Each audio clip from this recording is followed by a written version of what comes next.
muddled through the, hey, Tom, Right. you guys barely won. The triple venti latte that morning. Yeah, I mean, they should be happy. What was the game this year when Tampa had the most explosive offense, most yards? The most recent one. Brady threw for the most yards, the most recent one. Brady threw for the most touchdowns, the most recent one. Mike Evans' best game of the year, the most recent one. Their best defensive game of the year from a forcing turnover standpoint. This was their second best of the year, actually. Week 2 against New Orleans, they forced 5 turnovers. I think that's when Jameis was still playing. I'm not sure. I know he was dark horse MVP for someone on the show. But so, listen, here's the deal, Coach. I've already converted one. I wonder if I can convert 2. That the Bucs are obviously a scary team. And that right now, the Dallas Cowboys, let me put it like this. Aside from the Niners, you think if the Cowboys had their choice, hey, you can have round 3 against Philly or go to Tampa. Which one they're choosing? You can play Minnesota or go to Tampa. They blasted Minnesota. Well, yeah, and they just beat Philly.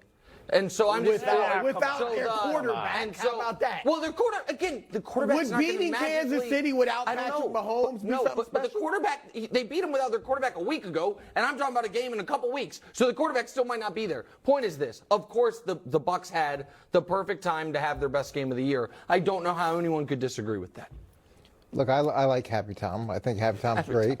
I think Happy Tom's better than Angry at the iPad Tom. Yeah. I would like Hall of Fame Tom. I mean, there's so many Toms that we haven't gotten this season, so it's good to see Happy Tom, but I don't think this team is clicking on all cylinders. It was not the quote that they're clicking. You watch them play, and it's so up and down. Tom obviously is a significant X factor, but it's just hard to believe that they're going to have the consistency to make a deep run into the playoffs. And I hate betting against Tom on any level, but it's just so hard watching this team and watching that last game. Yeah, they threw the 3 deep balls against man coverage. I don't know why they didn't change. Hello. But because the entire NFL universe bends towards helping Tom Brady. It's a terrible. It's a great play by a punter.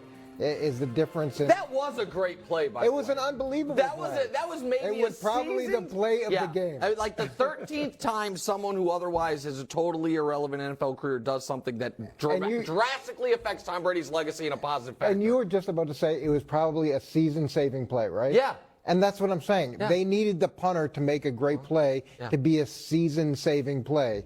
Not the mark of like a deep playoff run. You guys needed the review team. office to create the Tuck rule to make a season. First of all, that was in the rules. It was an unbelievable game. Adam Marinelli made 3 kicks that were ridiculous. It was my birthday. Okay. It snowed, which was perfect to be the DB coach. And it was just a sign of things to come for a team that was red hot. Just opened up the Tuck rule game. The Tuck rule. Go ahead. Nick, coach is right. He's so right. They are not clicking. A month ago, your Niners demolished them. All right? 3 weeks ago, Cincinnati beats them by double figures. A couple weeks ago, they edged an Arizona team with a 3rd-string quarterback, Trace McSorley. Yeah. And then, coach is right. Outside of the 3 bombs, or if you 2 bombs and another touchdown pass from Brady to Evans. This is why he's Mr. Consistency. You still want to give him that win? I have 2 teams playing in the first round that I don't believe in, Dallas or Tampa Bay. I'm picking Tampa Bay. That's the other thing. Chris, I don't know if you saw the previous segment. Chris just gave all these reasons Tampa stinks. And 4.5 minutes ago, he explained how they're going to beat the Cowboys in round 1. Doesn't believe in either team. Philly almost beat the Cowboys. They are the lesser of 2 evils. Thank you, Coach. Y'all act like y'all don't understand. He's not saying that he loves one. He's saying he just likes one more. Can I tell you why I don't believe in the Bucs and I believe in Tom Brady? You said it was a great game. There's 3 major issues with the Bucs: rushing, red zone offense, 3rd down. They're last in rushing. Guess what they ran for last week? 67 yards. Against Carolina. Still bad. They're 25th in red zone, right? And the year. Last week, they went 1 for 3, 33%. They're usually at 51. They're 22nd in 3rd down, 37%. Last week, 4 for 15, 27%. Last week, on the 3 issues that they have, they played worse. So, outside of like some beautiful throws to Mike Evans, that's all it was. So can I tell you why? Can I tell you why that does not concern me as much as it does you? Quickly, before we move on to Lamar. Rushing, I don't think there's fixing it. He doesn't believe in running the ball. No, that's not true. Let's I throw it think out. care less Running about has their no forward place runs. in football. No, that's not None. it. What I'm saying is, of all the different parts of football, if you're going to say, listen, there's one you're going to be terrible at, I would pick that. If you're like, you're going to have the worst special teams in the league, hard to overcome. The worst passing game in the league, can't overcome. The worst pass defense, can't overcome. The worst run defense, I feel like you can't overcome because teams will just run at you. But if the worst running game is not great, but I feel like it is the... Yikes. But I don't think they can fix that. But the other two things, the red zone stuff, I do believe, come the postseason, that will be better by virtue of Tom Brady. And third downs will be fixed by virtue of Tom Brady in the playoffs and the referees involved in the game. Here we go. If you don't Conspiracy think there are going to be Cowboys fans the day after this game talking about that was illegal contact across the field on 3rd and 12. You don't think that's coming? It's his dream, Okay. the pixie dust, Okay, and yeah. now the rest. And A 20 man years of scorned history. is what he is. He's I a would man have the worst scorned. trick plays. It's if it was an all option. designed to make sure that Patrick Mahomes is still he considered. absolutely- It has nothing That's to do the with Tom underlying- Brady. This shows It's let me obsession with tag Patrick Tom Mahomes. Brady with a What's bunch of asterisks know what? Oh, yeah. so that Let me I tag can it. I can We're support. guilty of that one. You weren't. Yeah, Bringing up yeah, Mahomes. I You were- don't- you were I free don't- on that. It's underlined. All right, news out of Baltimore.